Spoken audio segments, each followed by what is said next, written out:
Well, look, before we go, and it's not such a good story, but it's a story that has to be told, because you and I often hear it from people in Struggle Street that big government and big bureaucracy and big corporations are very good at going after what's called the low-hanging fruit. The battler is easy prey. And the same battler looks on with bewilderment as to how the rich get richer. Well, here's the answer. Join a big corporation that ingratiates itself to government, advises government on tax matters, when you and I have a hope in hell of minimising our tax, but big corporations get big money for advising government on the legitimacy of legislation that will allegedly make tight government's determination to limit tax avoidance, except that these big outfits, consultants, also have corporate clients. So they know what government's up to, and they can charge their corporate clients a big quid to provide information to those clients that they gained by being a consultant to government.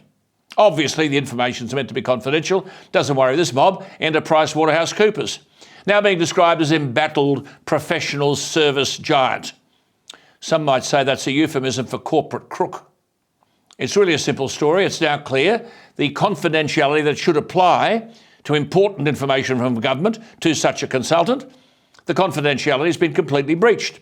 Former PwC partner Peter Collins has been thrown under a bus. The former CEO, Tom Seymour, has stepped down. And PricewaterhouseCoopers say that 9 partners have been directed to step down from their roles in what's called a tax leak scandal. But again, if it was a battler, the police would have him by the scruff of the neck and you'd be reading about him, you'd know his name. No such thing. We don't know who these people are.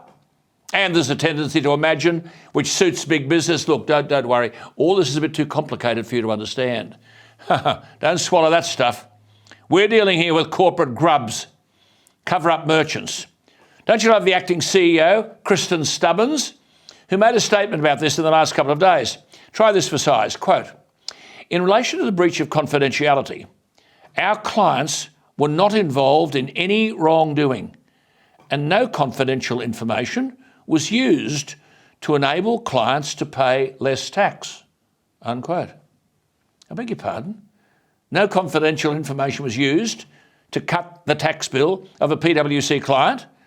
Well, then where was the breach of confidence? Hang on, PwC have these massively wealthy, high-earning global corporate clients, and PwC charges them a fortune, but they weren't giving them tax advice based on what they'd been given in confidence by the government? Can we say that again? Pricewaterhouse are advising Canberra on how to go about tax avoidance policies to improve the government's fight against tax avoidance, and then allegedly using that inside information to advise their clients how to avoid these tougher tax rules. In return, Pricewaterhouse rake in big bucks. Indeed, the only way they get the big bucks as consultants to big business is to be able to provide tax advice that those businesses wouldn't get anywhere else, which helps big outfits pay as little tax as possible. And if Pricewaterhouse don't have this special knowledge gained in this way, it's now clear from government briefings, what the hell is the client getting for his money? I just love the jargon. Stubbins said that this good corporate citizen, PricewaterhouseCoopers, in 2021 prohibited, quote, market-facing partner from participating in confidential tax consultations, unquote.